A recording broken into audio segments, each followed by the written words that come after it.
Good afternoon. Sam Tolbert, Sound of Joy Music Services. How is everyone doing today? I'm feeling just fine, just great. Having another impromptu live viewer request session. I like doing these just to keep myself engaged live with the audience because there's so much music that is being asked for. I pick the ones that are the easiest to do after I've listened to it so that I can spend time on the more difficult ones. And I don't mind doing that because it gives me an opportunity to work on my skill set of still hearing the interpretation of music by tremendous songwriters and, of course, musicians who are actually performing.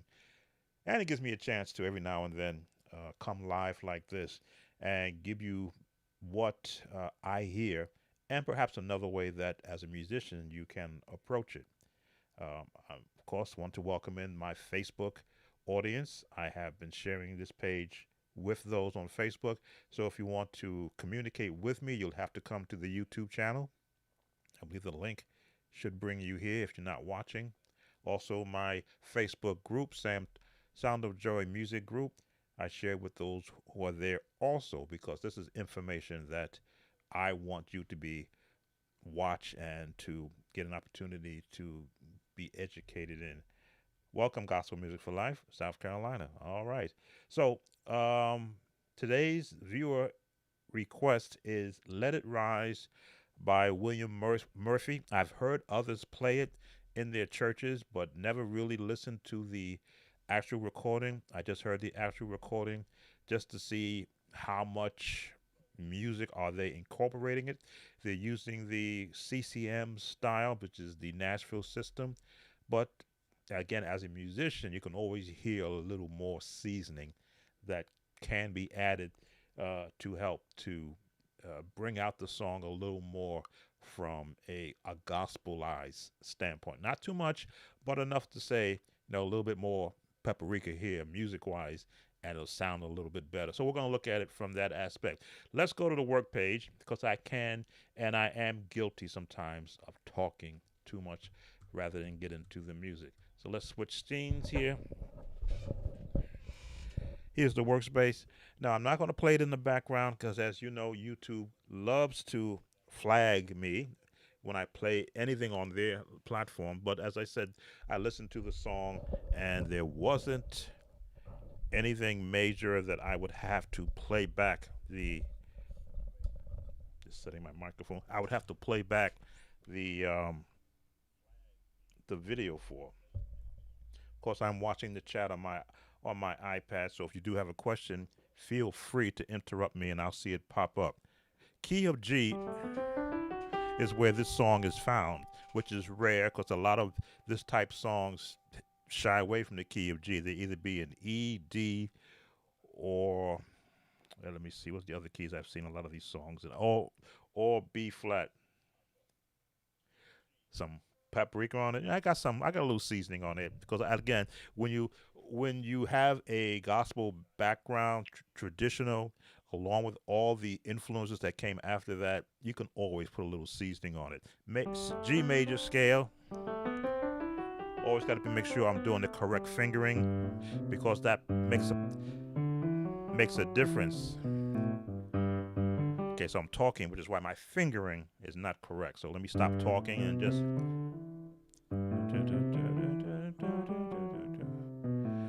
Already, I'm messing up the G finger on my left hand.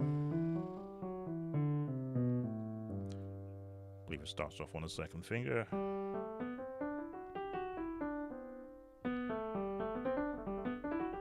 But I need to warm up a little bit.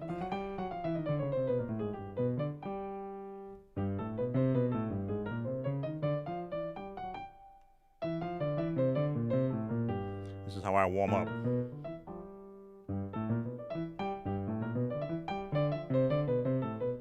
As you practice and begin your own sort of a regiment as to how you want to warm up your hands, you develop your own type of scales. All right, so we're kind of warmed up. The song is in the Nashville system. 1, 2, 3, 4, 5, 6. 7, and of course 8, octave 8 or 1 again.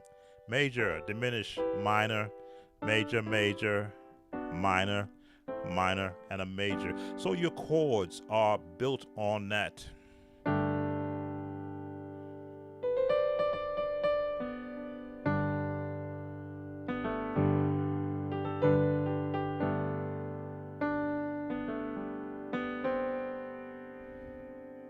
Hmm. C.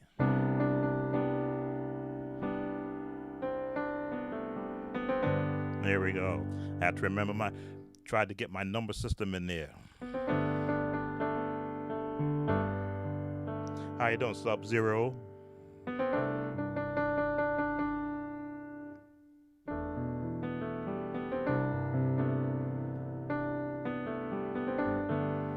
believe I got that right. Again, these number system chords can throw you off when you're used to doing it. You're used to chording by names and not numbers. So now I'm in the 6 bass wise. I'm in the 4 now, which is the C.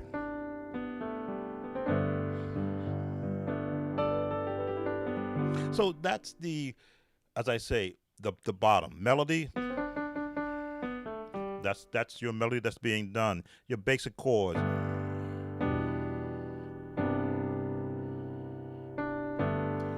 So now we've got the floor, the bottom, the bass.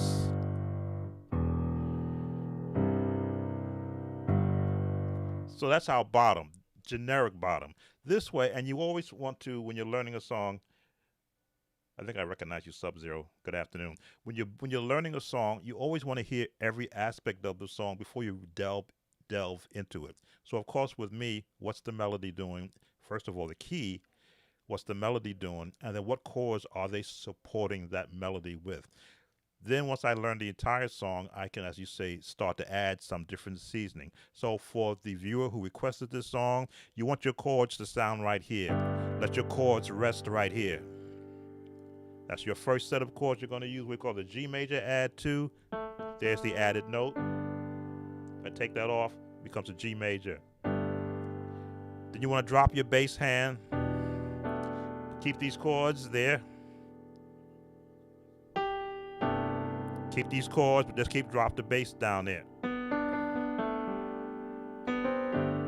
And as you can see, with these family of chords, that's where my melody is.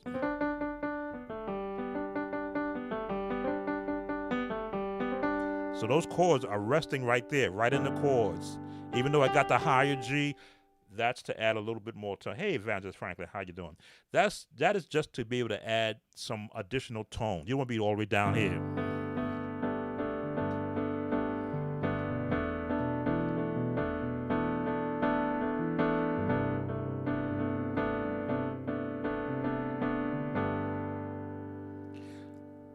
That can be somewhat dull and boring if you're just hanging around the vocal tone, the chord wise, the tone range of where your vocalist is singing.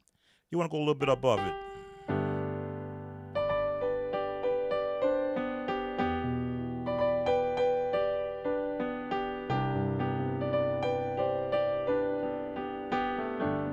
As you can see, the same thing happened in my right hand, but the bass, the lowest note, really changes the tone. And that's what music is. It's about playing a combination of notes that changes which each uh, tone that you either add or take away.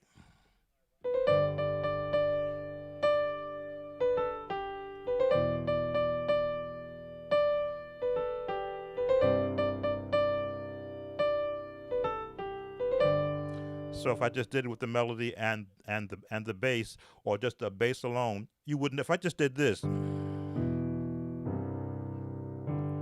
you wouldn't know what song I'm doing it. There's a song we used to do as youngsters.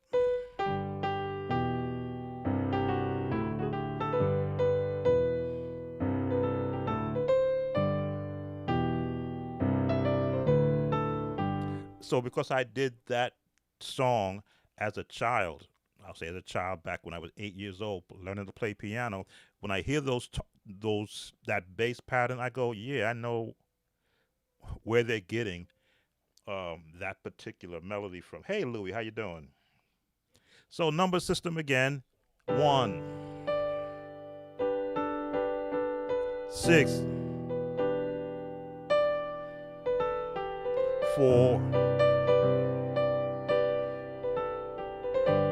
Back into the 1. Choir voicing.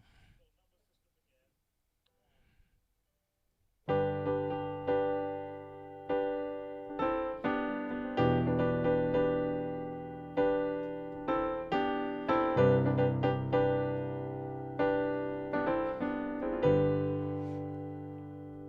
I'm gonna go back and I want to check with the song to make sure that I have not messed up anything. So I'll be right back. Just putting you on mute so YouTube is not get offended by what I'm doing.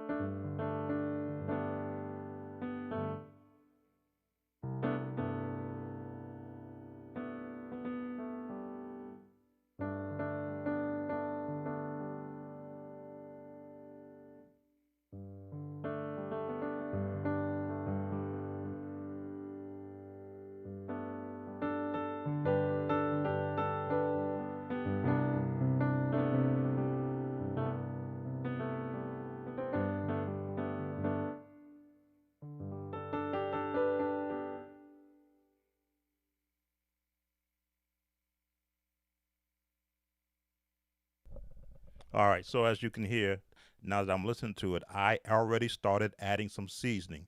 There was no that's not there in the song. But I told you, my ears to say, well, why didn't they add that note there? It's a natural progression to get to the 4, but you're still in the 1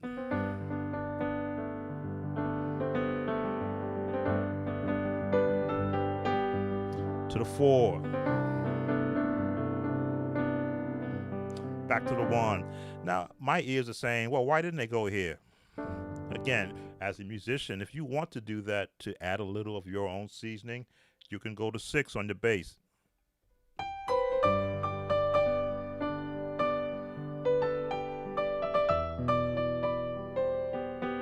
It sounds natural because it's in the same range of the melody.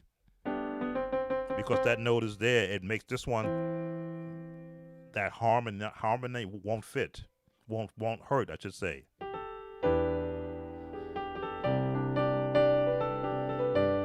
But for the purpose of teaching it correctly, because I will get someone to come into my comments and say, but that's not that E is not in the song, and they would be right. It's not in the song. So throw out everything I said earlier. Start from here. Beginning of the song. There's your first chord in the melody,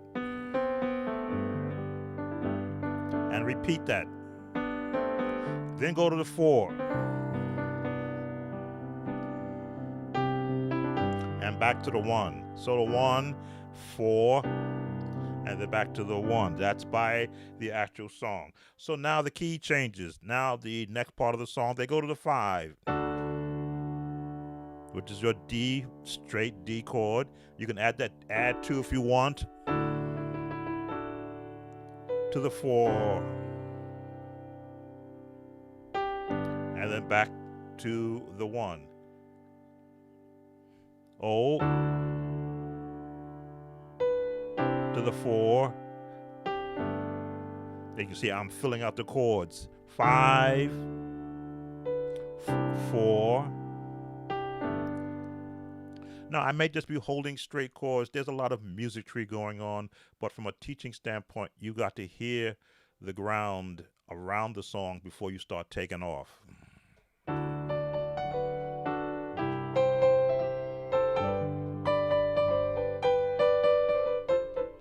Plenty of time for all that, but from a teaching standpoint, let's get you grounded into where the song is. Okay, let me listen to make sure I didn't mess that up. Be right back.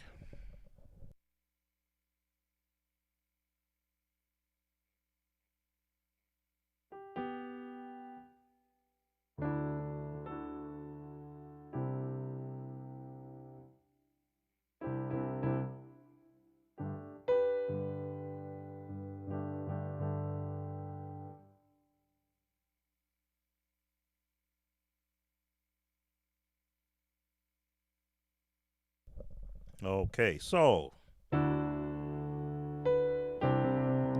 you're gonna hold right here. Let it ride.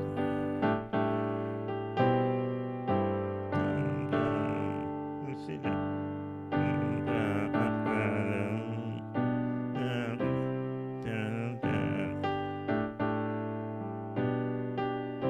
So 5, 4, hold right there, hold it right there, and bump, bump, bump, bump, part.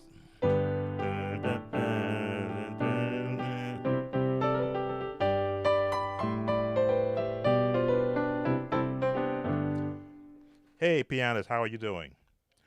All right, so that now has, I'm giving you exactly what I'm hearing so that I'm not adding, as I say, my, paprika of chords to the song, which would still fit.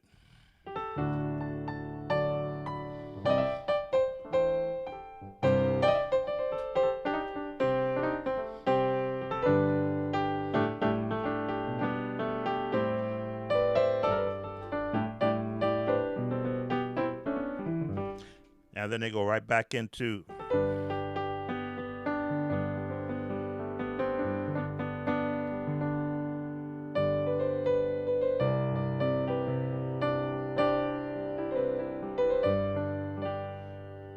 All right, let's make sure I didn't miss out on anything else. Let me listen to it again, and I'm going to play along with it so you see where I'm coming from.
All right, so you can always hear more when you're listening to the music.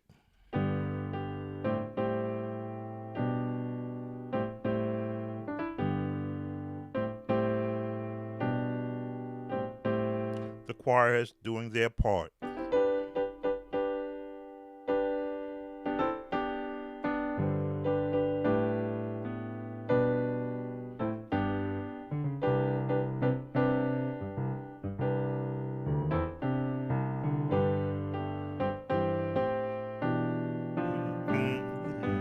There it is. Change 5.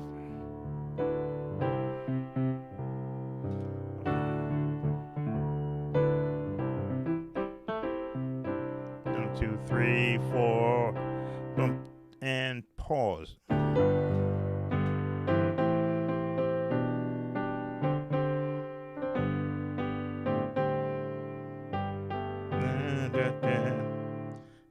Hold the note. There it is.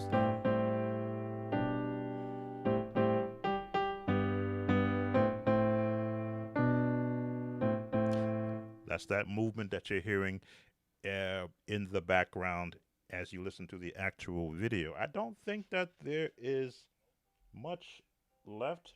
Let me just listen some more.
All right, there's not much more that you can really add to this song from the actual recording.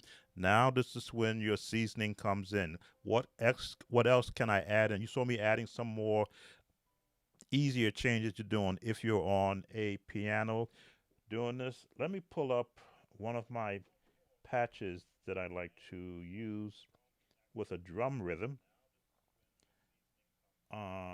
Let's see. I think the bass of the drum and the left hand bass, which was a request if I would do more videos showing how to use the left hand bass. Okay, that's too fast.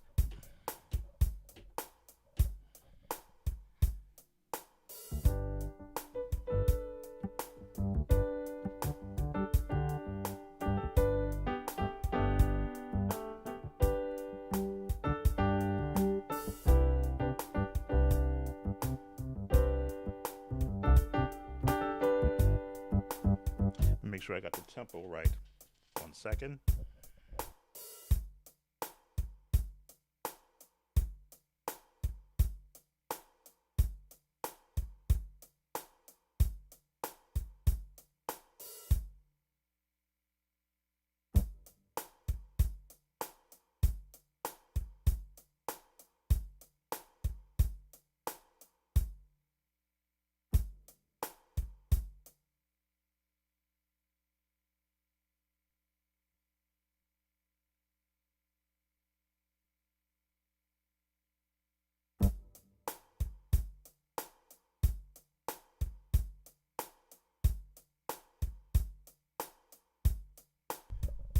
Okay, I just had to tap the tempo in there. It's a little slower, but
1, 2, 3, 4, 5, 6, 7.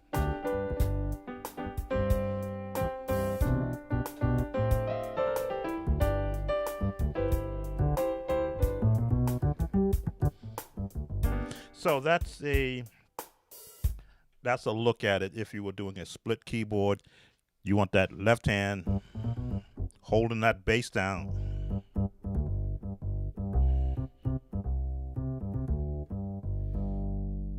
Now I threw in the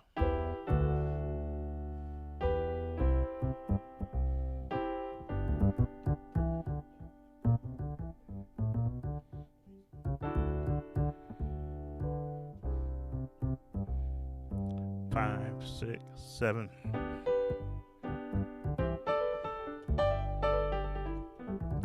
Yes, this is a fun thing to do when you are working towards building your skills for playing church music.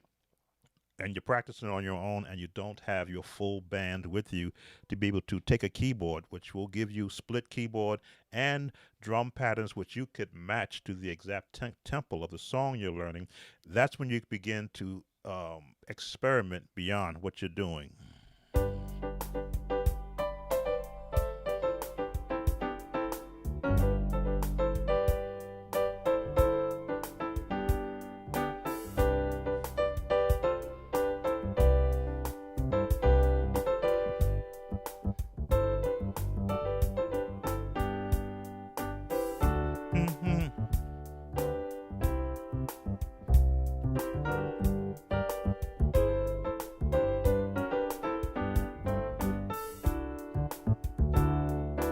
1, 2, 3, 4, 1, 2, 3, and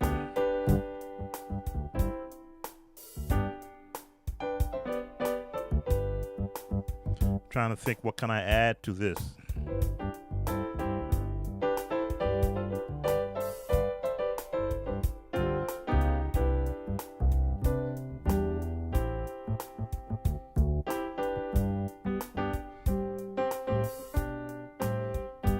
And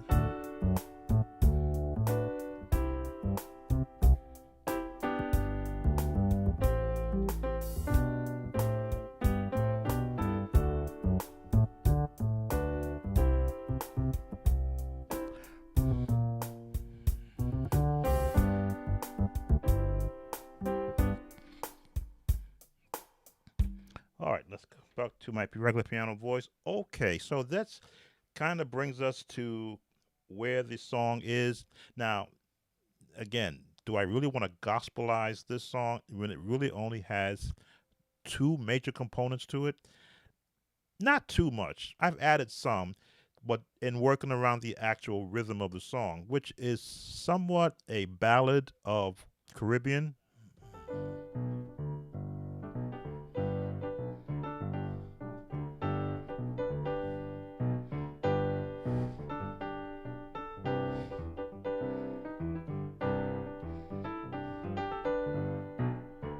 That's kind of where the song is actually resting. I had that one rock pad in the background. It's really not, it's more of a Caribbean calypso type. So you're going to be hanging around the 1 and the 4 and the 5 family of chords. So if you're going to be gospelizing, that's when you're going to add the in between.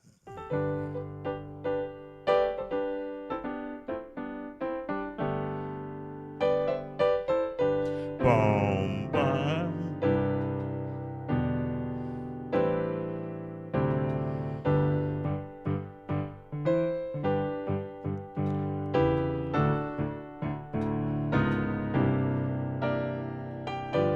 You can do that in a gospel setting. Oh, that is your gospel turn that you could put on your way to the 4. To get to the 4,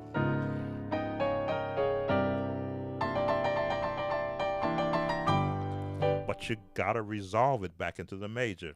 The minor 6, as I did in one of my videos, is a very powerful chord. Oh.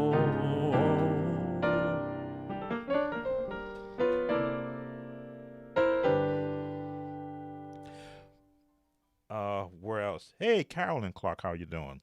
Where else can you take this from a gospel standpoint? Well, I gave you those changes. Those in-between notes that you could just throw in there.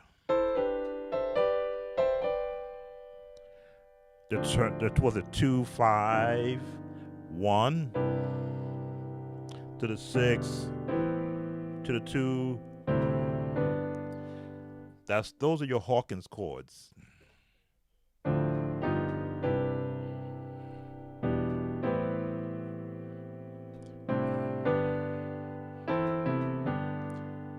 To the 5 rather. From the 6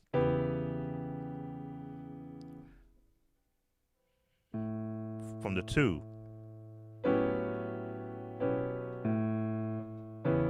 That's how I do it as a classical sounding chord.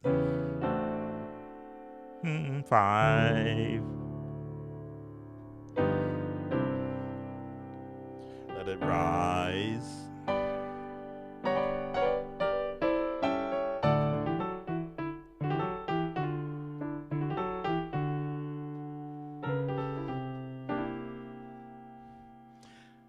This is more of your bluesy sound. Not till you add that minor in there. Minor 6 doesn't sound gospel.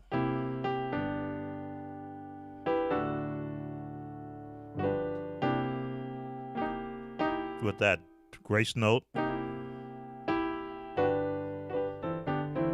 Really not much. If I were playing this for a praise team in my church, I'd be kind of in the vein of what's actually on the album and what I felt at that particular moment when the song was being sung, provided I had a drummer holding the right tempo down.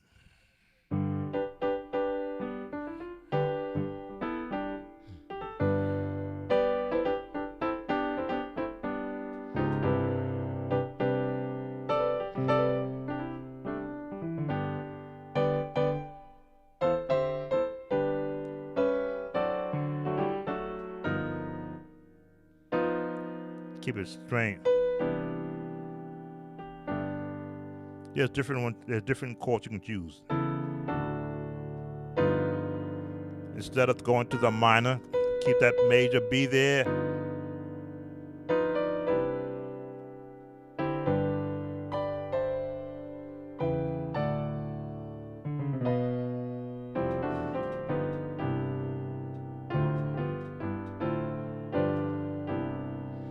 Two, 5, 1.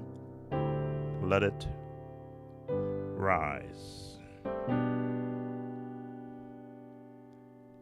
2, 5, 1, 4, 5. So I've been experimenting, going in different veins with it. Of course, I'm doing this just a piano side sound patch. If I were to change the patch, it would change the sound. Let's bring up. Let's see. Let's bring up one of the keys. That's a little bit too rough. Hard vintage.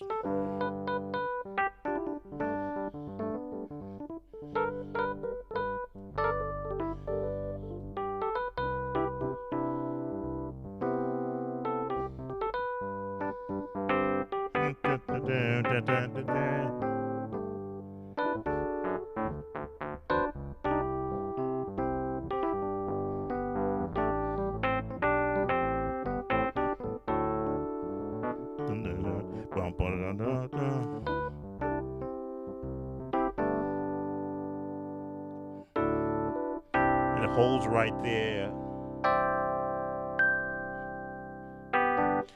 Then I would find a different drum patch. Let's bring up my hip hop patch.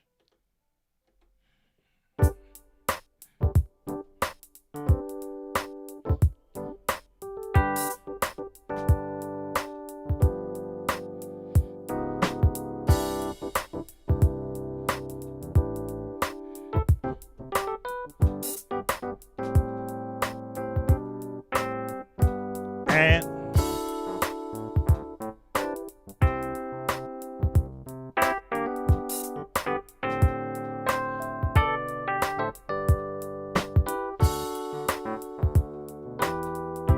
two, 3, 4, 1, 2, and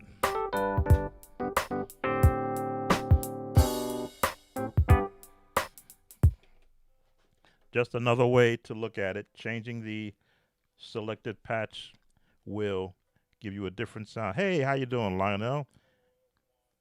Oh, from France. Welcome. Can you give us some advice to strengthen the coordination of our two hands? Well, as you see what I was doing, if you caught the part of what I was doing, I can go to bass left hand or just chords. But because I played a lot of piano in my younger ages as a musician where we didn't have a bass player, that allowed me to, forced me, because I wanted to hear the lowest note in any song I learned, to work on using my pinkies to give me the lowest note on my bass hand. There we go. But also augment the chords from my right hand so that I can still hear the full chord and still get that bass. So what I used to do as a youngster, I would practice just doing chords on both hands, matching them both up. So if I'm in the key of G now. Let's go to C. You see the fingering that I'm using? And I would just do this, just so I can hear the whole range of these chords. There we go. See, I made a mistake and I heard it because I'm not watching.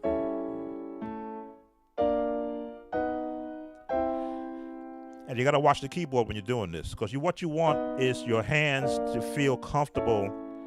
If you're watching my hands, I'm switching between which fingers are playing these notes.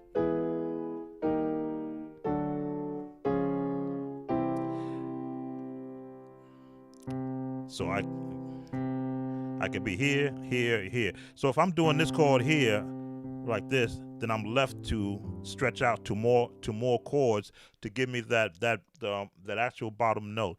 But the quickest way to really get your left hand behaving the way you want to do is to challenge it. I would go to the right hand and I would do.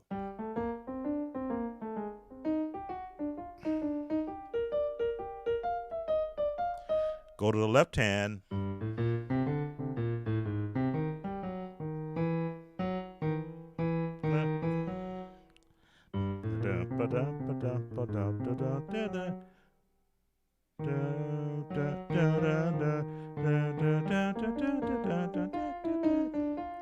So the left hand is going to struggle because now I'm hearing the notes in a wrong position, but I'm making the hand work.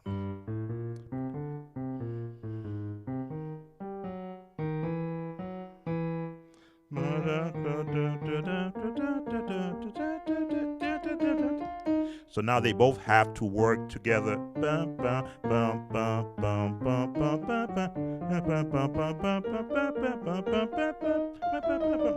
So now I'm watching both hands, and believe it or not, my right hand is watching through my eyes. I'm watching the left hand to make sure it matches up with what the left hand is doing. I gotta watch.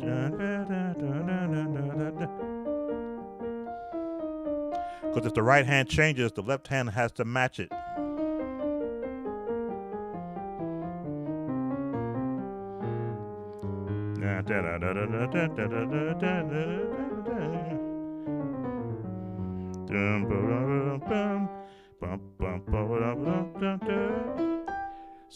So it's going to require you to use your eyes and your ears, and then go to and do this on a piano, an actual weighted keyboard, so that you could know how to do touch.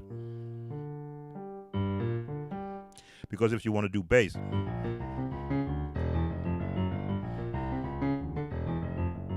and because the left hand can do that,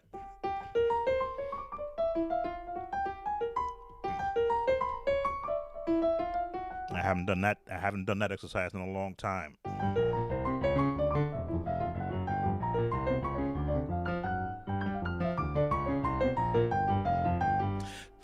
It's all about training. Am I ever going to do that in a song? Probably no. But just to be able to know that I can look at a keyboard and decide if I want to use that, if I want to do a chord.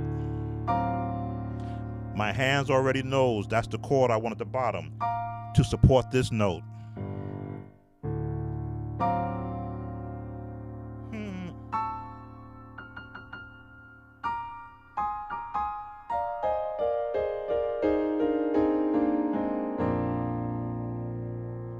Nope.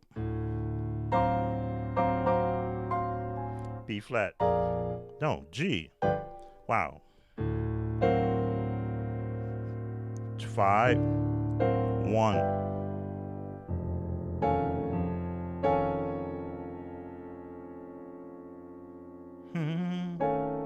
5, 1.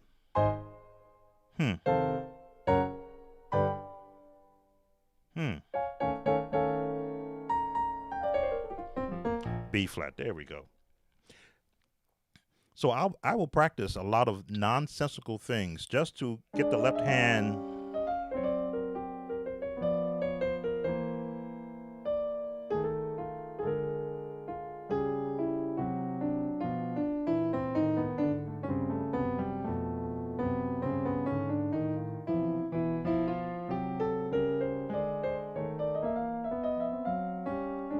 Now, some will consider that tritones. I used to do that as a youngster just to get my hands used to moving.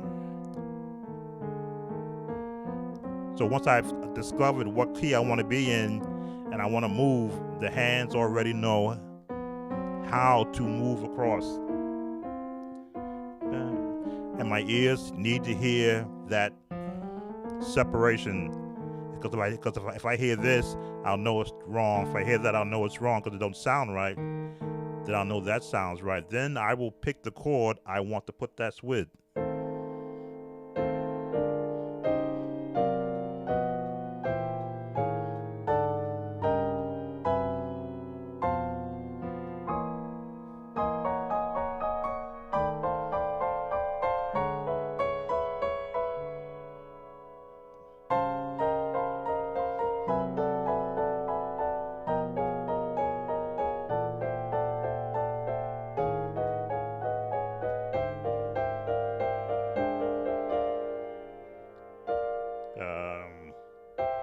Speed.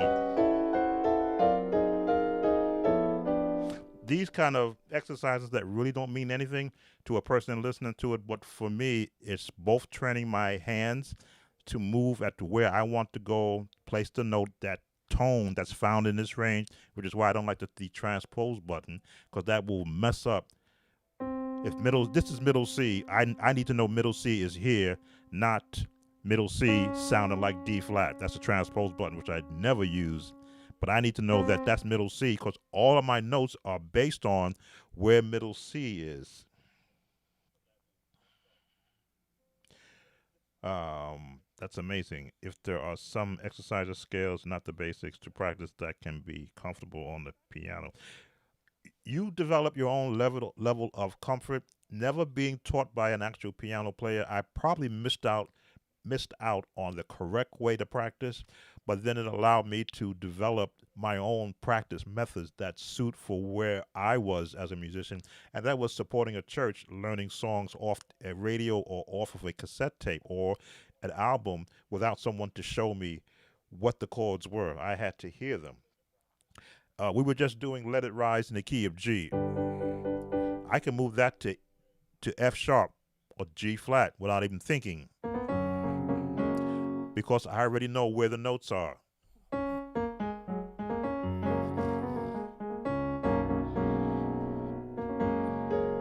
Because you may come in and the lead singer is saying, hey, I'm not feeling good. Take it down a half a step.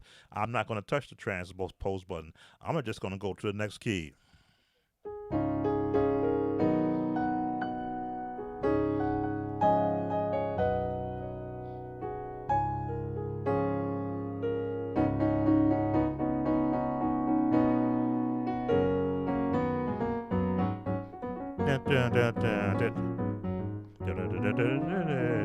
Right, the scale. Always do my scale so I can know where my notes are. As you can see, the left and the right hand are working together so that they both are knowledgeable on where the notes are.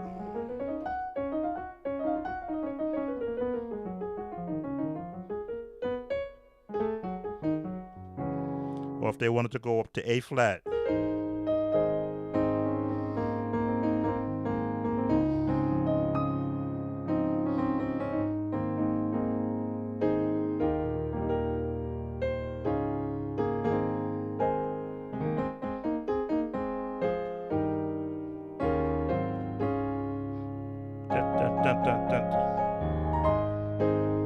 Or to A major.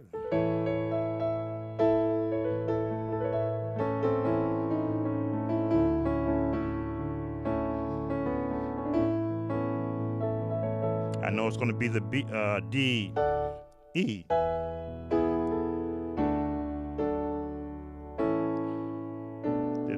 Following the scale, E, D, back to A, and it becomes that easy when you practice the very basics, which I often say. If you start your practice off with a scale in all of them, just so you can hear where the notes are, then everything just becomes moot point. I know the number system teaches you whatever key you're in, just match up the numbers and you be okay. But you have to know the letter system in that key to know what number goes where. Can't Everything just can't be a one if you don't know what key you're in. Can I do that in the key of F, F major? If F is the one, then you know it's going to be in the one.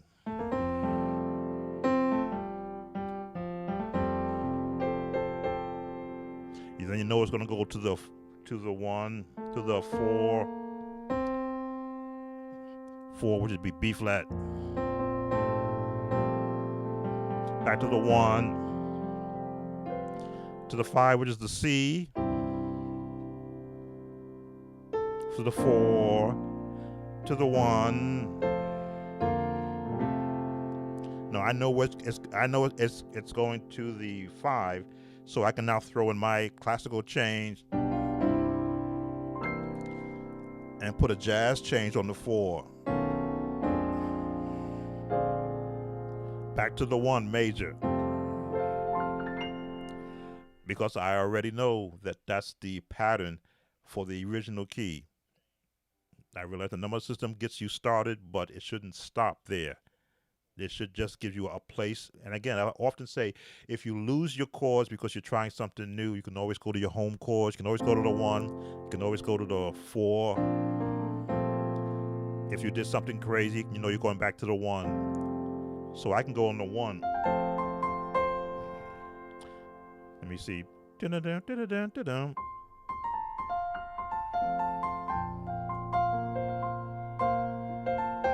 to the one. I know it's going to the five, to the four, to the one. Let's go to the four, to the five, or the C. I'm going to hang on the four.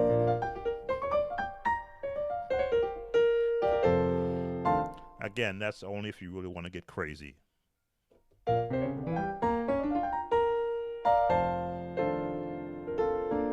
And again, the gospel sound.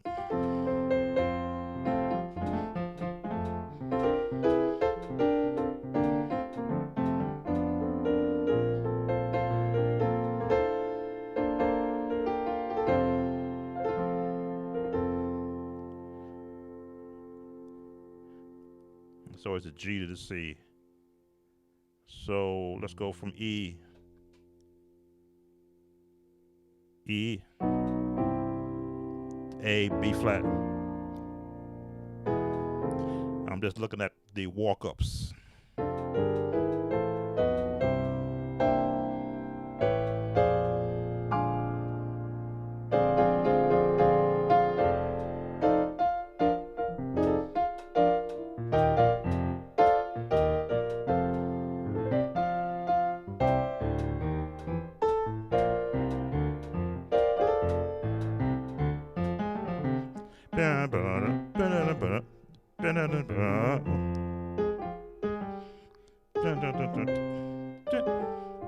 I'm just making stuff up now.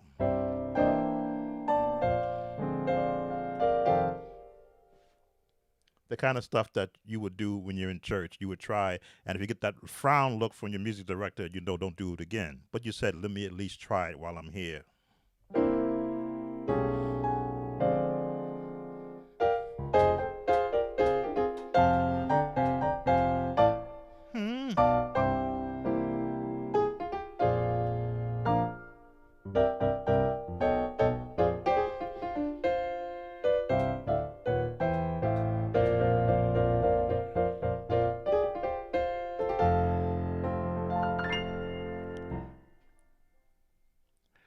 And again, it's all from what you practice. Lionel, hope I answered your question. For me, there's no real practice method other than mimicking what my right hand does.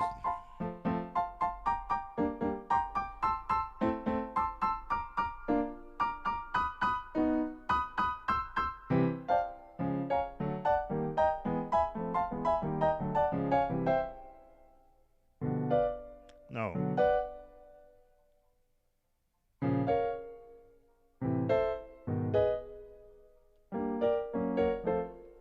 And keep your hands as close together as much as possible. If you watch me play, I can play like this,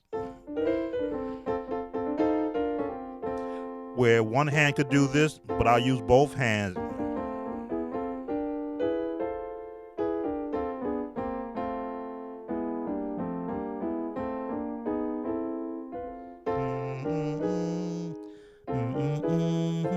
Because I can hear the lowest note. Bum bum bum bum bum bum. Bum bum bum bum bum bum bum bum bum. Bum bum bum bum bum bum bum bum bum. But because I can hear the note, my left hand will know that's the note. I play the note that I'm hearing. And if I go back to G, G, G, F, G, B flat, B flat, A flat. There we go. That's what I meant to do. G, G,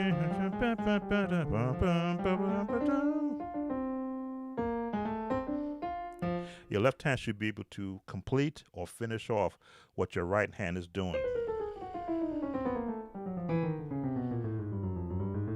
And vice versa, without a succession and breaking. Those are the things I would practice. Both hands.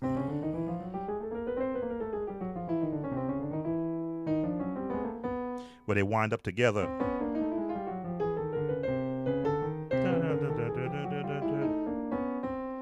And then you decide who gets this one. Normally, the right finger gets middle C, but if the chord is going to be extended up, then the left hand can come over and take over.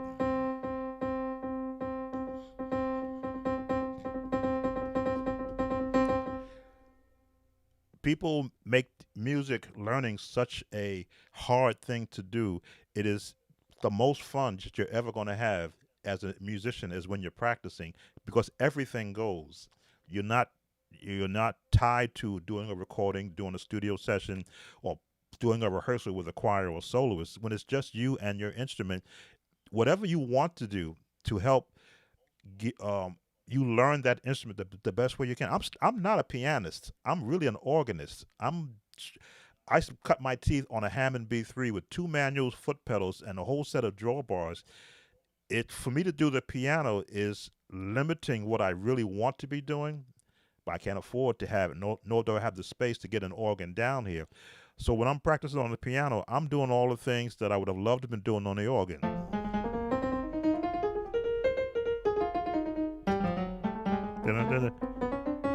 I used to be lightning fast on an organ.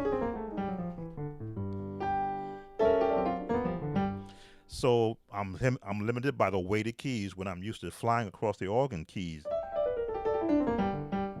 But that doesn't mean I don't allow myself the fun of just pulling up an organ patch and mimicking what I would normally do on the organ. Along, of course, with the synthesized organ that I have, pulling up an organ patch. Because how would the same song do if I was on an organ?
So I'm not on an organ like I would love to be, but that's what I would be doing if I were on an organ. Just using all the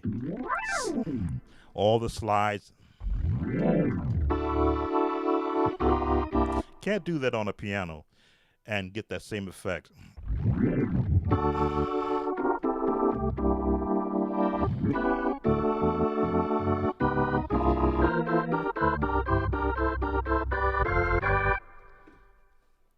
But that's enough of that. Go back to the piano because that's what for you do your practicing on. You keep it calm.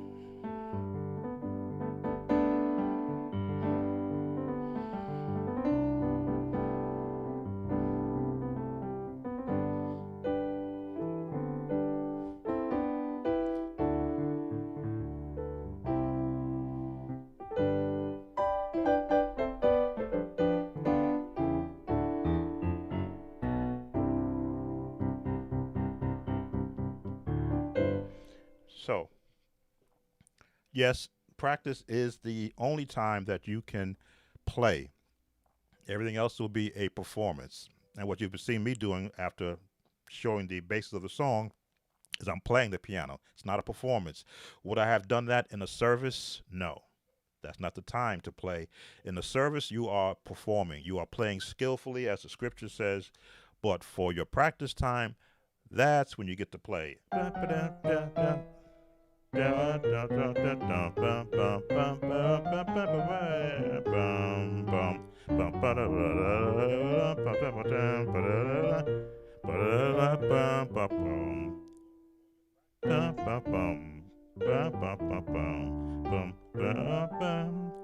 the 5, to the 4, to the 5, to the 4, to the 5, to the 4, hold.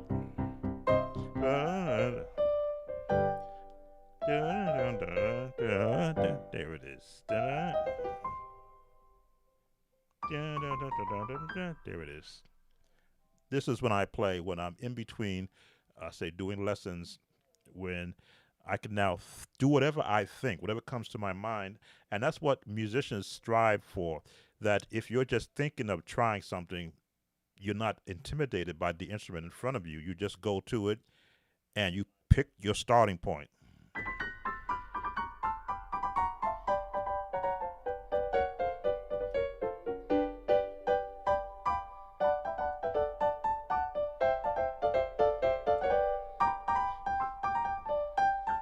Got it.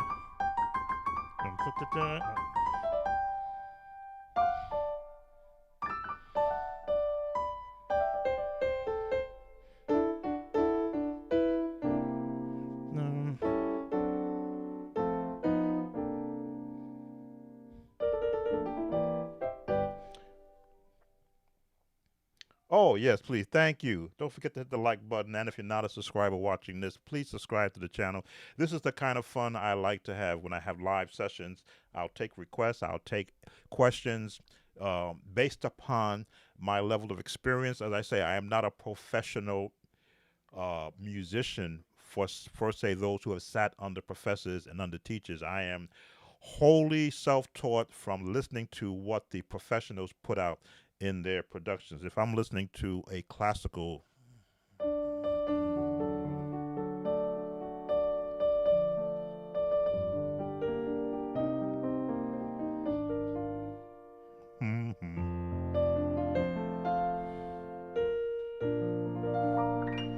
if I hear a classical musician playing something basic on the piano, I'll sit down there listening to them.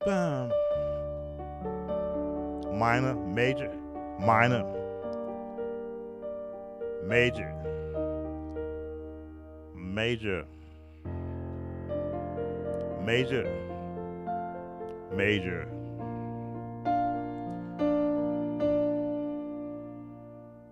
major, and I'll listen for the lowest note, and for the highest note, and for what's happening in between.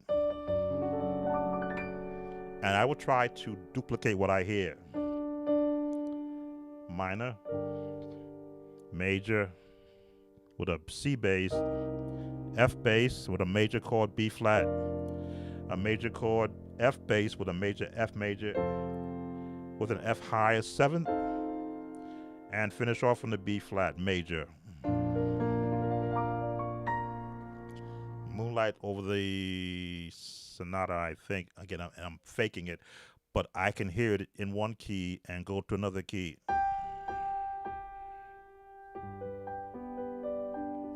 Yeah.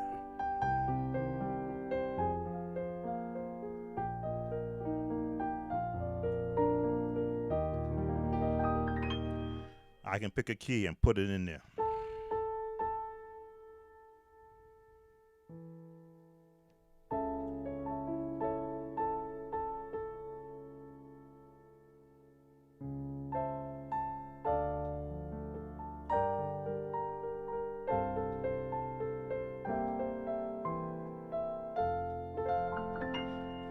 I just have to hear it, find the starting note in any key I want to be in, and my ears will say major, minor, to a major, to a major. It's just the bass is going to decide what tone it is. That is what musicians who play by hearing do. I know we use the term play by ear, but I always say I can play what I can hear. If I can hear it, give me some time to look at it, to study it, see where it falls in the spectrum of notes, where its tones are, how the tones are mixed together without sheet music in front of me, and I will give a fair representation of it. How long have I been on? I think I've been on for. Let me just see.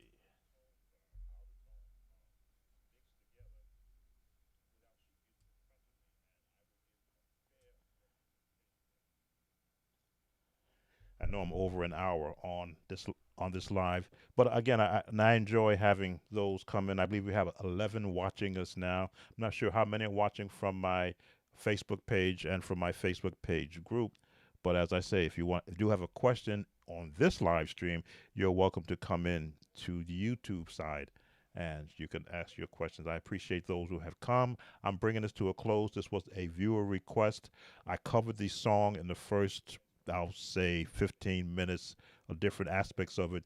So that will give the viewer that requested the song his time to go over the song. Everything else is just added on so that I don't try to put a video out just to get the views and the time watched, but I try to do something tangible for those that come in. So I want to thank Gospel Music for Life, Sub-Zero, Evangelist Franklin, Louis Bentley, pianist Luxon, Carolyn Clark, my good friend from France who's watching us. I cannot pronounce your name. I did learn French in public school. Forgive me if I don't know anything more than bonjour and what else can I remember from my French? Good day, good night. I think was the other one. But I do appreciate you coming in and spending some time with me. And Sub Zero, did I catch you? Yes, Sub Zero for coming in, and Louis Bentley. I think I missed you. You're there near the end. Reminding people to hit the like button, and if you're not a subscriber, please consider subscribing. I have closing in on 18. I think I'm over 1,800 videos now. So, and I'm not trying to get a record. There are other content creators on YouTube who are well over 5,000 videos, and they've been on less time than I have. But I like taking my time to create the music lessons that the viewers who do watch me, and I've realized there's at least a dozen other gospel music content creators out there doing the same thing that I do. Trust me, I go to their channel because I want to see, are they teaching something I need to learn also? And most times I am learning something. So again, I'm not the know-it-all for gospel music. I know what I know, and then I share what I know with those who want to hear and listen to what I say. Um, I am a retired church musician. Let me change my scene because I do have scene changes here.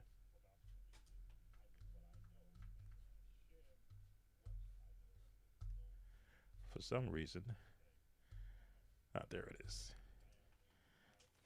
I don't know why my mouse did not want to change screens with me. But as I say, I'm a I'm a retired church musician. I put in 48 consecutive years serving not just the Kojic Church, but the Baptist Church, and my last 19 years for a United Methodist Church ministry. So I'm well rounded in the songs, the traditional songs.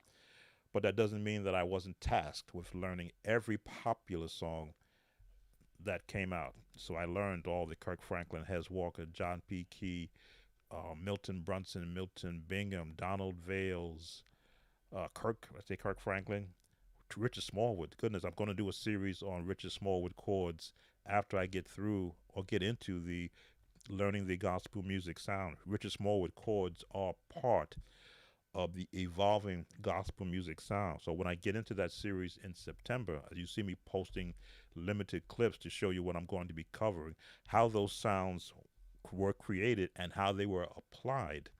I'm sure I'm going to get a lot of YouTube notifications when I start playing those chords to the songs that they were applied to. But I want to give the musician the ability to learn any song without me. Put it like that. I want to get you to the point where you no longer need me or anyone, to the point where your practice regimen will have you listening to any song and you go, let me learn the scales. Oh, okay. Let me learn the chords, your natural chord system, which is a good starting base, and then your implementation of the more seasoning of the gospel sound, sevens, 13s, minor sixes, and diminished chords. And then all of a sudden, every song will begin to open up to you where you go, oh, I don't need Mr. Talbot. I don't need this site. I don't need that site. If anything, I may just want to learn what the intricate stuff is about the song. But in most cases, which is what I've been able to observe, most cases, there's so much music now happening in our churches. Nobody will hear you doing all the intricate movement. It's what you need to support vocals. So that's what my endeavor is, to get you learning any song without having to put in a request. In fact, let me look at my requests so I can see where I am, because I still have some that I haven't touched on yet. I did that one already. We need a word from the Lord. I think that may be, oh no, the Create in Me by Donald Lawrence. I haven't gotten to that one yet. So there's Create in Me by Donald Lawrence. We need a word from the Lord, Thomas Whitfield. I'm a Thomas Whitfield fan. Yeah, I left out his chords. If you're going to learn his songs, you got to know his chords. Let's see, I covered that one. Pentecostal Power by Vincent Bohan. They do some weird chords. I have to see what that one sounds like. Oh, Shake Yourself Loose by Vicky Winans. That's still on the list. Again, these are the songs that I have to spend time on to break down. And these other songs I can get into and out within 30 minutes. Make Me Over by Higher Calling. Wow. I just did Let It Rise. So I'm behind on all the high powered songs. In fact, just to let you see what I do, I want to touch on some of these other songs and play enough of it so you can see what I got coming. Let's reroute the sound here. Let's see. I've got to do. Who I gotta do? That one was done. Create in Me by Donald Lawrence. Don't know that song. So this is generally what I do. I go to the video. Create in Me by Donald Lawrence. Never heard of this song. I've heard of Donald Lawrence. Never heard of this song. Here we go. So I'm going to play a touch of it before I get on. Hi, my name is Antoine Huey, and I'm singing Create. Let's see. Wait, Donald Lawrence? Or the request said Donald Lawrence, but I'm seeing a Lawrence Matthews.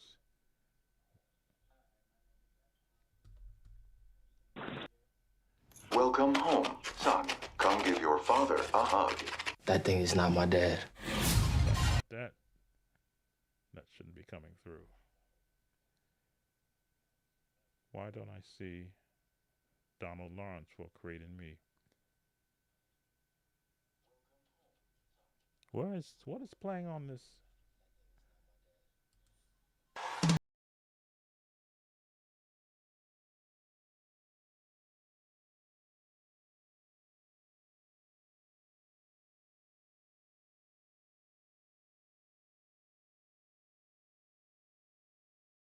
Sorry about that. Now I'm gonna get a copyright now. Why is stuff playing on here that shouldn't be playing? All right, reroute that away from there. Come on, reroute. Sorry about that. I know I'm gonna get a copyright now.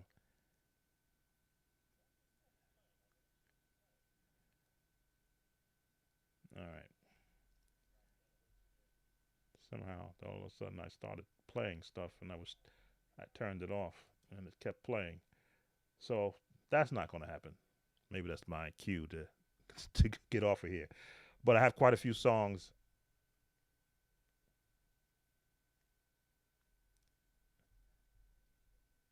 Yeah, I may have to do that. Gospel for Life. Just trim the video. Well, I played so much of Let It Rise that may catch it. That may catch. If it does, again, I they generally just tell me either going to monetize you shorter with the copyright owner, or they can actually trim the video, trim it out of the video. I generally let them come after me. If they come, then I make the choice to either cut the video or trim out just that portion. Yeah, they allow me to do that also, to mute that portion. But as I say, creating me by Donald Lawrence. Let me try that again.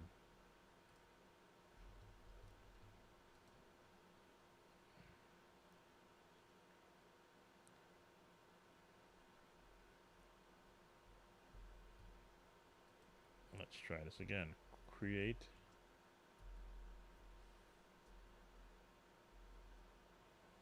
Am I spelling it correct? Yeah, that's right. Creating me.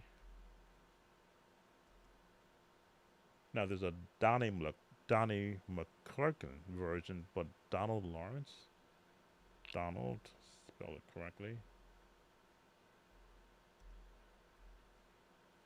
That's why I always ask for a link to the song so I'll know I'm getting to the right one.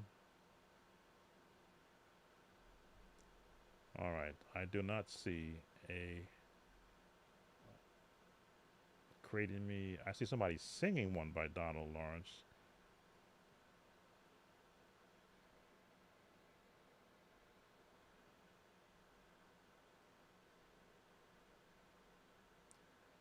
So that'll get pushed to the side because I need to have the correct or the original video to work from. All right, so that's not going to get done. That's not going to get done because I don't see a link to that. We Need a Word from the Lord by Thomas Whitfield. What key was that done in?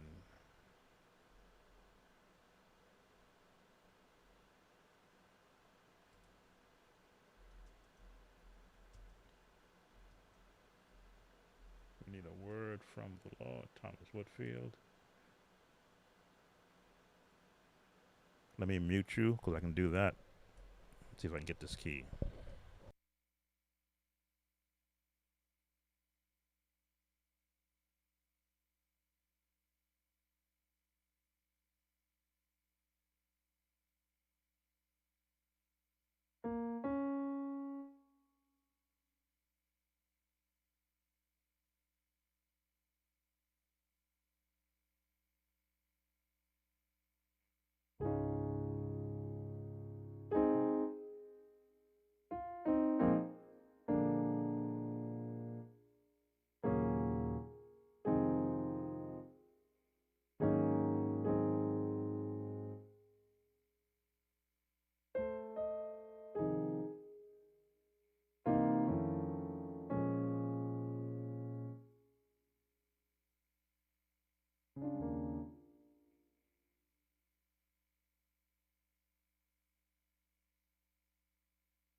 All right, been a long time since I've heard this song. Mm,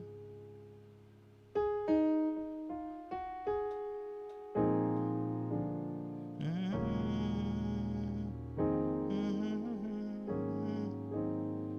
mm.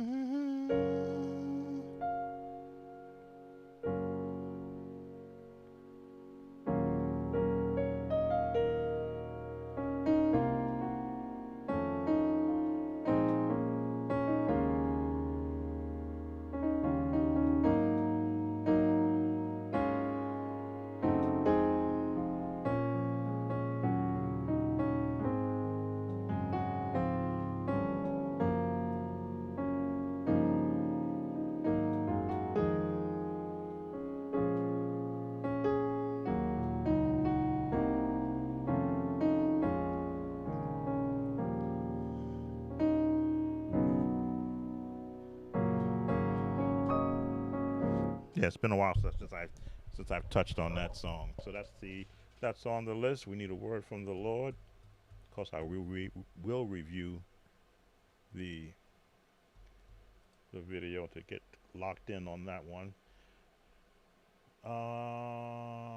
Pentecostal Power by Vincent Bohannon. Again, a lot of these guys I've heard of their names but never learned their music. So let's see if I can. Pentecostal Power. There it is, Vincent Bohannon. Let me mute you a second so YouTube doesn't catch it.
All right, Pentecostal Power.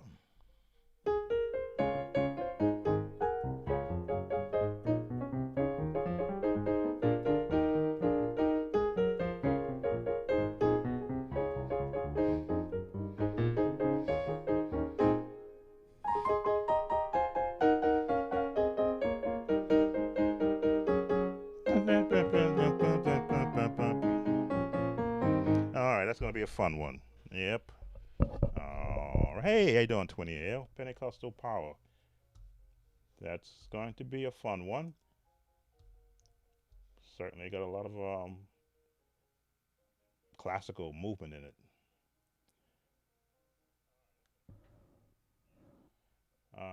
Shake Yourself Loose by Vicky Winans. That's on the list also. I've heard that in the past. Very contemporary urban sound. Never had to learn it though. Shake Yourself Loose. There we go, Vicky Winans. Let me mute you so I can hear it.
Yeah, urban gospel.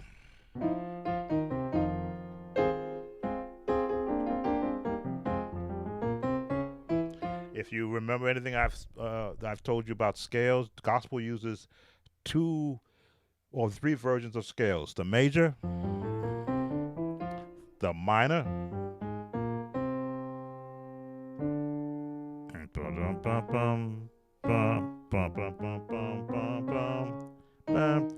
and the harmonic minor. This one is used. This song is in that harmonic minor.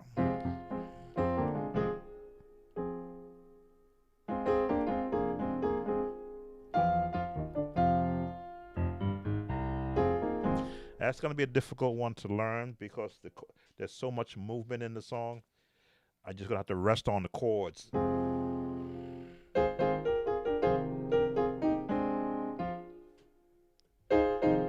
and maybe what the bass notes are doing. Not a song I think you'd want to do with a choir, with a group, yes, and they better be some good singers.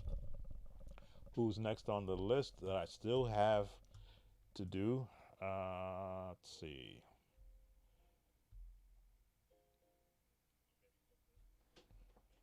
That's the last one because I jumped ahead some of the more easier ones. Yeah, I think that's it. Those. Oh no, I did that. That's right. Did that one. Did that one. Gonna work on Pentecostal power. Shake yourself loose. That's I have to really tear that one apart and see if that's worth the time to take to try and teach.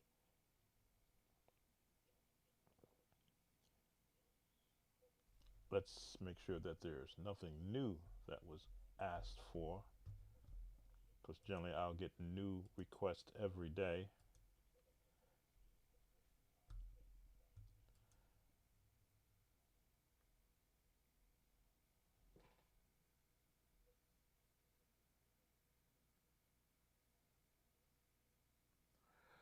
Oh, I missed that.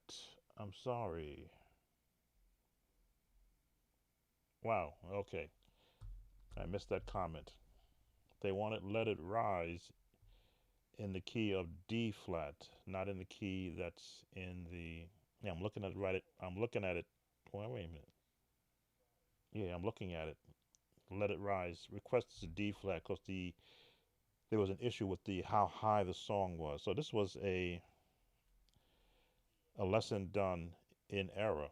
Okay, so I'll leave this up for G, but the request came in late. That's why I was going off an old list that I have. I didn't update it.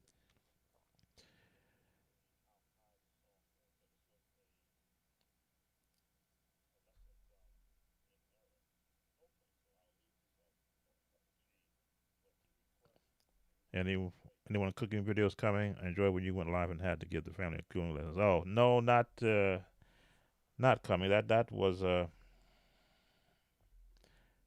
mess. Sometimes, nothing against women for those who are female watching this, but y'all like to just go and turn stuff on, not realizing that you've got to set things up when you're outdoors. It's not like being in the house where you just turn the iron on or the grill on to medium. You look at the flame. You don't see the flame. You look for the heat and for what you're cooking.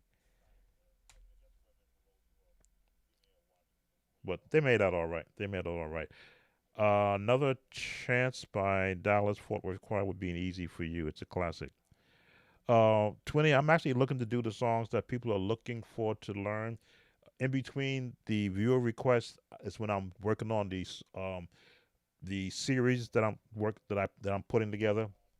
So I will purposely sometimes put off a viewer request if I know I'm doing an actual series that I want to get out there because I'm still about not just showing someone how to play a song breakdown and then how they can play it, but providing content that I create that is not an actual lesson. As you can see, I do a lot of the R&B stuff. I want to get back into song creating, songwriting, and uh, what else did I just put some stuff up on my list? Oh, there's a new series, a new quick mini series coming up on. Let's see, I just wrote that in there yesterday. Where are my projects list? Okay, a new series coming up where you will be learning Play the 5-2-1 chord progression in every key. That's coming up. That's coming up. Along with the gospel series in September. So unless it's a song that someone wants to learn, not just for me to play, I will probably table it. In other words, I'll take a snapshot of it. If it comes up as a comment in a video, I'll snapshot it and put it on my list, which for some reason I can't go back to. Oh, there it is. So still on my list is oh, that's what I miss. Make Me Over by Higher Calling. What does that sound like? Sometimes when I listen to a song, it lets me know, am I going to skip it for another one that's easier, or am I really want to spend the time to break it down? Make Me Over.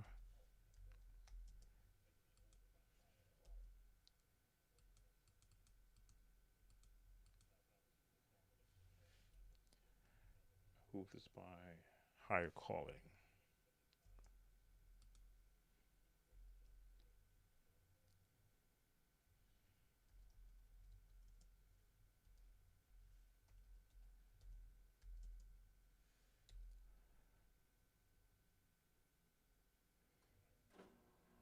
Okay, there it is. I see it.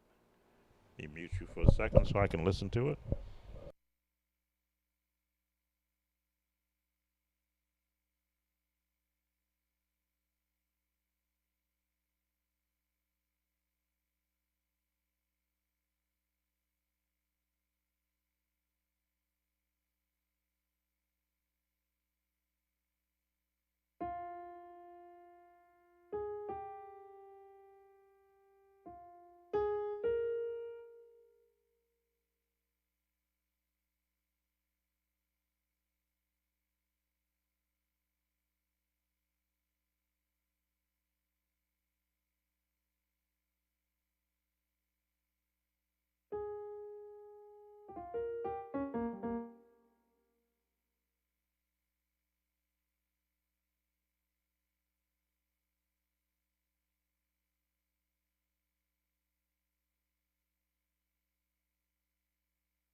Okay.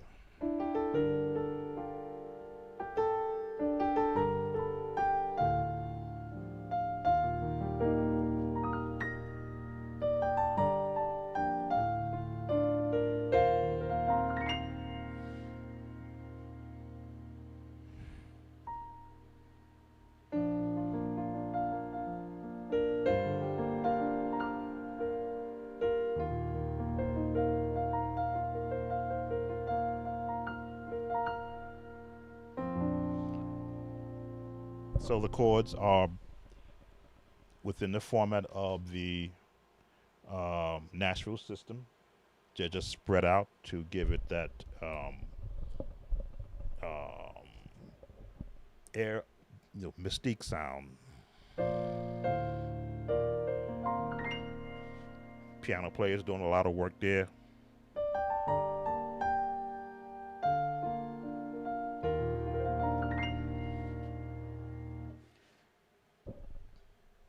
You look so happy, man. Hey, how you doing, Colt? Yeah, when I'm listening to music and I'm hearing it played well, "Shake Me Loose" kind of shook me. But when you hear real music, I won't say real. I shouldn't say real music. When you hear a different interpretation of music, especially piano music, um, it does something to a musician when you can actually begin to mimic it. Let me listen some more to it.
All right, so the vocals are being supported by very limited music on "Make Me Over."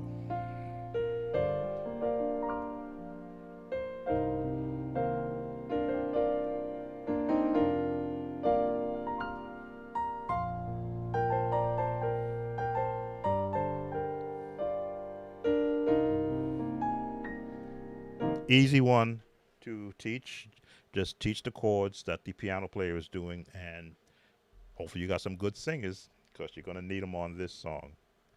So that'll be probably the next one to teach because, again, it's a lot easy. Just follow the pattern. The 1, 6, 2, 5, and back to the 1. Just stay within these chords.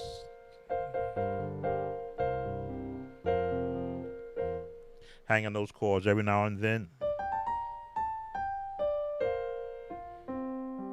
Or just a little intricate stuff that give the chords a break or a place to breathe, and just have that bass note at the bottom to support all of that, and some good singers, and you'll be good to go. I'm going to bring this live to a close.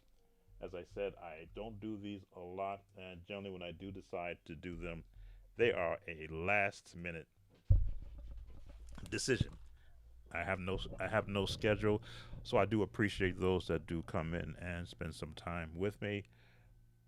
Um, oh yeah, I'm gonna have to redo the "Let It Rise" in D flat, unless the requester wants to stay to the end of this video. Let me do that because there's no real um, mystery to this song. If you know what the melody is, place chords around that melody.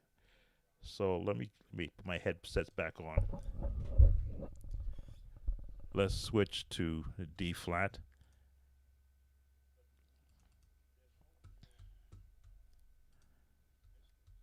Let's switch to D flat. I've got my. There we go. I'm listening to myself on my iPad to make sure that the sound doesn't drop out.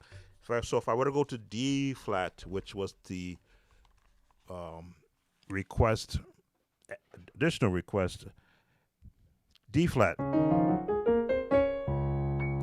Again, when you change the key that from G down to D flat, you basically re pitch the song chord wise.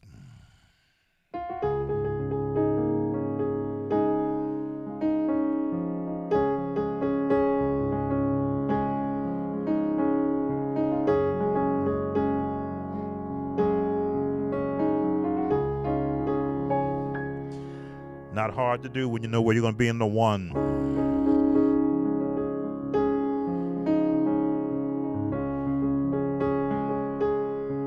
Four,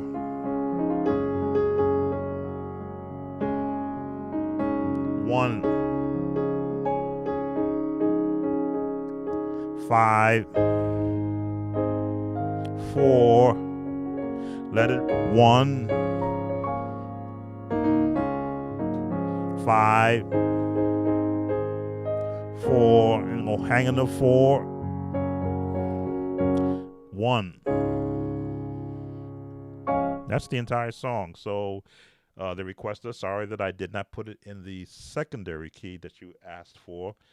I was looking at previous songs I didn't get to. If you wanted to put a little more seasoning, like some paprika gospel chords.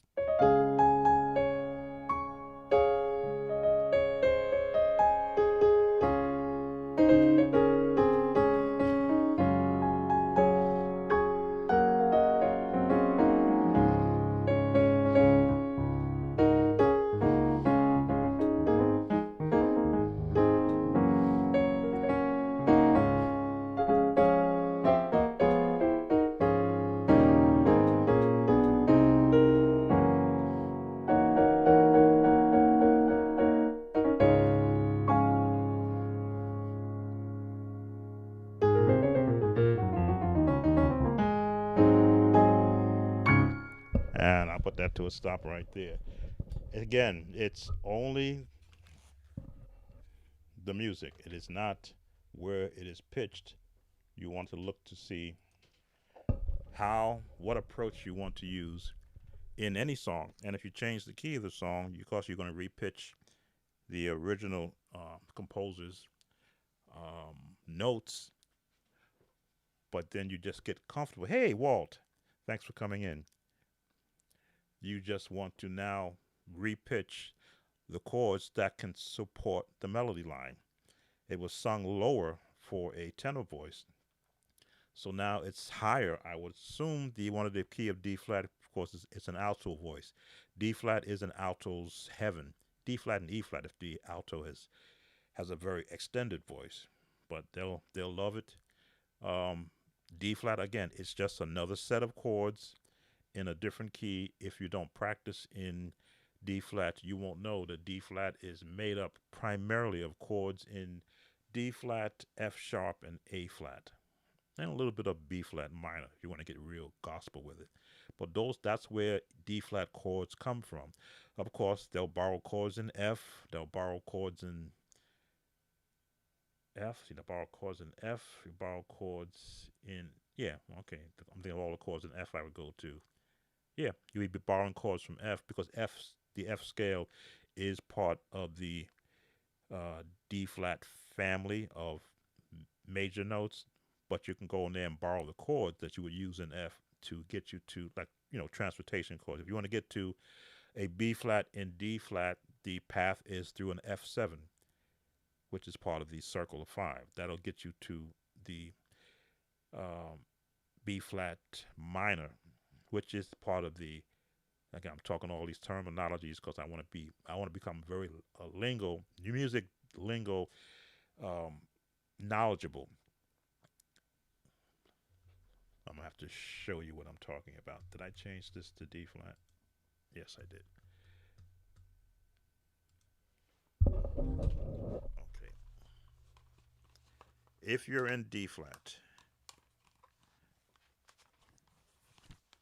and you're wanting to get all the different chords that's associated with D flat, E flat, F, G flat, A flat, B flat, C, and D flat. All these chords in these notes are available to you to use as you're forming your chords. The natural system uses the 1, 2, 3, 4, 5, 6, 7, and octave 8 or 1 again.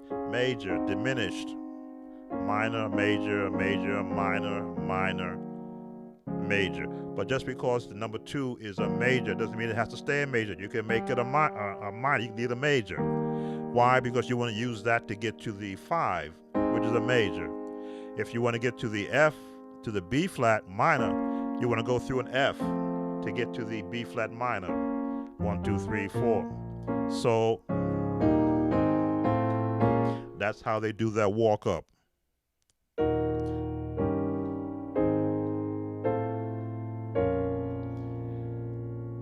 using other notes, chords to transport you through a chord family. If you want the normal way, you go from here. The number system has you go 1 to 6 to the 2 to the 5. Nothing wrong with that. But if you want to get gospel, you want to get tricky. You want to go 1, 2, 5, 3, 6. Look at how many steps chord wise I took, but I had to find chords. I'm trying to remember the term. There is a term for it. Secondary chords to take you to the same place versus going here to here, which is the natural system. No, be here. Then go to the 6. Gospel likes to go, likes to make it difficult, likes to play around, likes to add in, likes to season.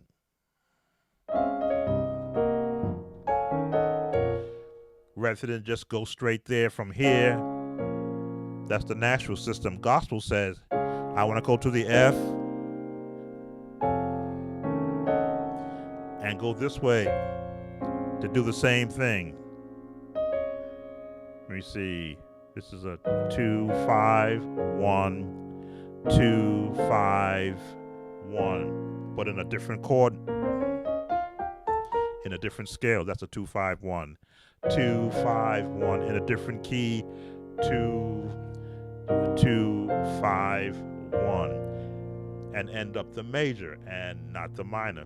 That's how much fun gospel music is. It sees the rules and go, I want to break it.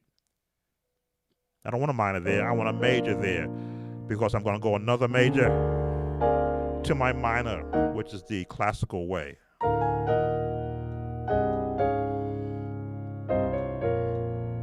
Let me see.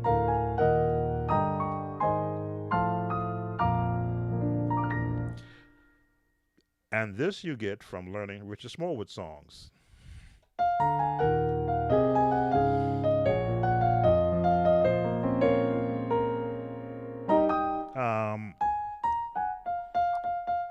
Dun-dun-dun.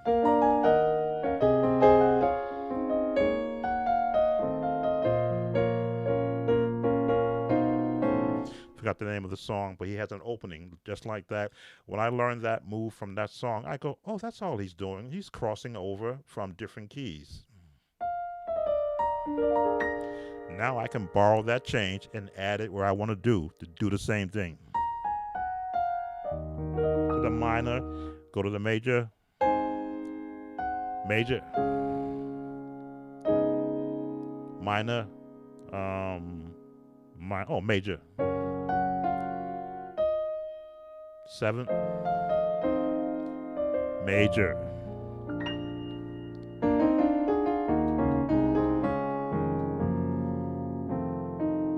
You stay in the minor. That is a lesson in understanding composers. If you were to look at Thomas Whitfield, he does it in the gospel sense.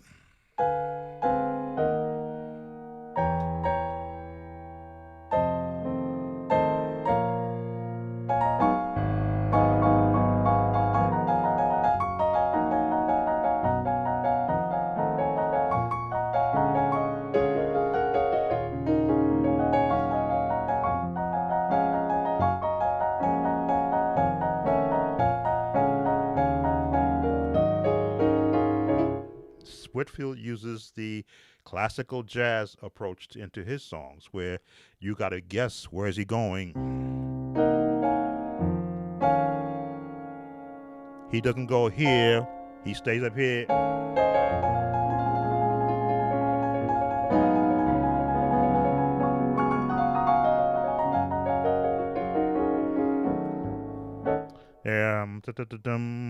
There it is. But that comes from listening to not just one song, but every song that an artist does, because that tells you musically who they are for that particular song. Rich Smallwood does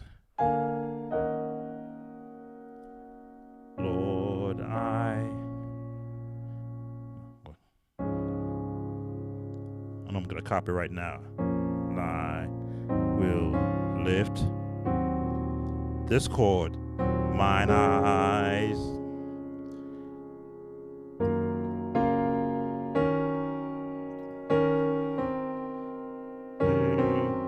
The hills.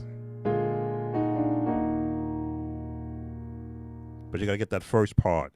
Lord, I will lift mine eyes. Now, I always get this chord messed up.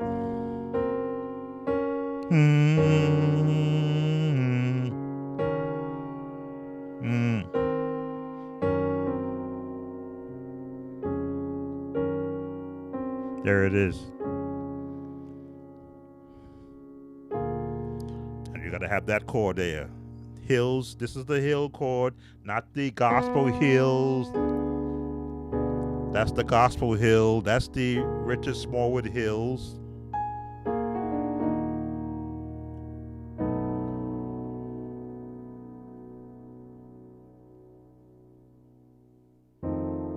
Nope. B flat 7.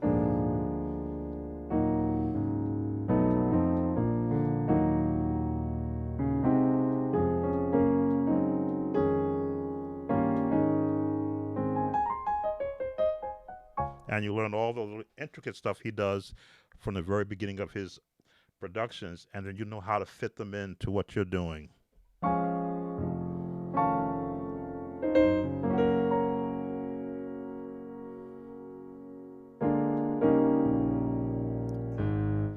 E flat, B major, and the gospel walk up. You should know this. There it is.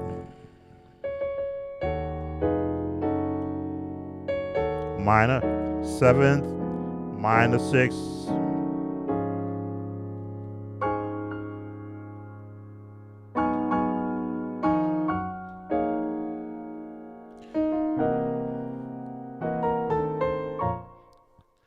These kind of tricks you understand once you hear one of his songs. You know. What's that song?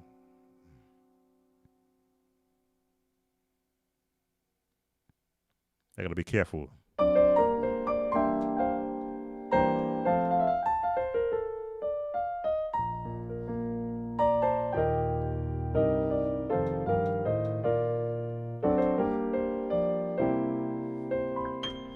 Anyway, I know I'm gonna get a lot of copyright, and that's okay. I don't mind getting it. I just explained why I did it. But that's what we're going to be covering in the coming months of September. All the different styles that identify these tremendous gospel songwriters of their time. We'll do the era. Goodness, I haven't even touched on John P. Key. That's going to be John P. Key.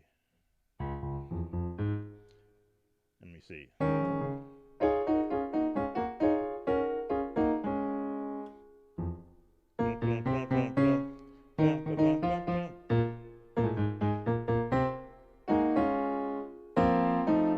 When we do the bass left hand and the iconic bass runs that you used to hear on some of these productions.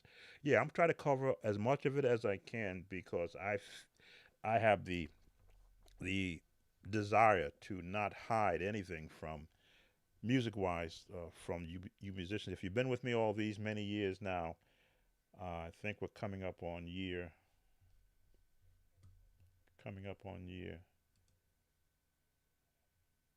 2006 I started, so this is 17 years I've been on YouTube. Does that sound right? Yeah, 17 years I've been here on YouTube. So there's a lot of music I haven't covered. Goodness, every time I get a viewer request, I go, wow, I didn't learn this one. How did I miss this song? Well, because it wasn't required for me to learn. So when I get a viewer request for a song that I haven't heard before, I'm learning again. I'm in school. But then I'm applying everything that I've learned since my church musician days. And in some cases, finding the songs easy to learn because I'm looking for a pattern. Looking for the scale, looking for the chords that they're using to support that scale, looking for the chords, the bass notes they're using to support the chords, and then what is the musician that I've chosen to learn from. Most times it's always going to be the person playing the piano because they're doing it as true to the song as musically possible. Some songs it gets kind of off there, but 99% of the time the piano player's music will guide you through the song from a teaching standpoint. Thank you once again. Here I was trying to leave probably a half hour ago and got into a lot of conversation. We had some more people come in, so let me acknowledge uh, Colt. Thank you for coming in, and Walt and Micah. I believe you just came in. Oh, Twinny, you had a statement. I just had problems with the preacher chords in it for the voice. I can't seem to produce the same sound, but yeah, I got patience. I'll be waiting. Thanks for what you do. Oh, honestly, no problem. Preacher chords are a Another Chance by Dallas. They have preacher chords in it. Oh, okay. Preacher chords are just chords placed in a pattern. Once you know what key you're in and where they're getting their chords from, look at the Nashville system as your guideline, your baseline as the place to play 7 notes. And in those 7 notes, you will hear which note the person picked and what did they add to it. Did they make it a major where it was a minor? Did they make it a minor where it was a major? Did they add a seventh or 13th? And then you got the chord that they're using. In understanding the natural number system from the professionals, because they actually came in and commented on when I did my presentation, because I wanted to make sure I was correct in the presentation. They gave me some corrections to the mistakes I made, and I thanked them for it. But the natural system was generally made for guitar players so that they can all play together when they're in session. But we use it now as the end all be all to learning anything gospel, and it's just a starting place. It's where you start. That's all it is. It's the home chords. It's where if you get lost, you can go back to any of those chords and you'll still sound like you're playing the right chords in the song. Maybe one note out of place, depending upon the songwriter's choice, but that's one note out of, if it's in your right hand, one note, one finger placement away from the chord that's in the song. That's how easy it is to use that system. If you know it's going to be a minor in the sixth, you won't play a major unless you're gospel and you just want to color it up and give it a different tone. But if it don't sound right, change one note and you're back to where it was.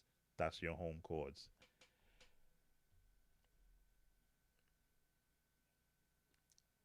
So again, thank you all for coming in. I am going to leave this time. I see, who else do we have in who may I missed just watching. We've had 118 viewers, so I'm thankful for those who my watch is telling me it's time to stand. I want to thank for all those who came in and spent some time here with me. I don't know when I'll be going live again. As I say, as I've reported to you, I have more songs in the mix, and as I get them done, I will put them out. Thank you once again for coming. Sam Tobit, Sound of Joy Music Services. The As you can see, I'm also rocking my This Is Merchandise. Let's get this out of the way. You too can have your own Sound of Joy Music Services shirt. It's time to grift. If you go to my store, this is purchasable. I believe I have it in black and gold, and I think I have it in purple. I have to go back and see. If not, I have to make one in purple with a purple shirt with a gold background. Also, I must have moved it away. I do have a mug here, but I must have moved it away. this your supporting that site where I have my merchandise does allow me to keep continually to upgrade the equipment I have. As you see, I did upgrade now to a Mac 2 M2 Mac Studio. So I load this. I got it with enough space to load a lot of software. I'm already halfway full loading software, and I'm going to be putting more on it. It allows me to become subscription to other companies that have software, so that I can also show you what that software sounds like. And I want you to look at it as a musician, going beyond just playing music that you're learning for a church, but to want to set up your own home studio. So I can give you my path, my cost, which is very important, and then what comes with that cost. You can go budget and do a little more than what you're doing now, or you can invest in it and start your own YouTube channel and be able to do what I do and serve a community of musicians and singers and songwriters. So, as I often say, if I don't stop talking, I won't stop talking. Thank you all for coming. Sam Torbert, Sound of Joy, Music Services. We're built on the scriptures of the Bible, Psalms 101, where it says, "Make a joyful noise unto the Lord." Take care, and I will see you all next time. Bye now.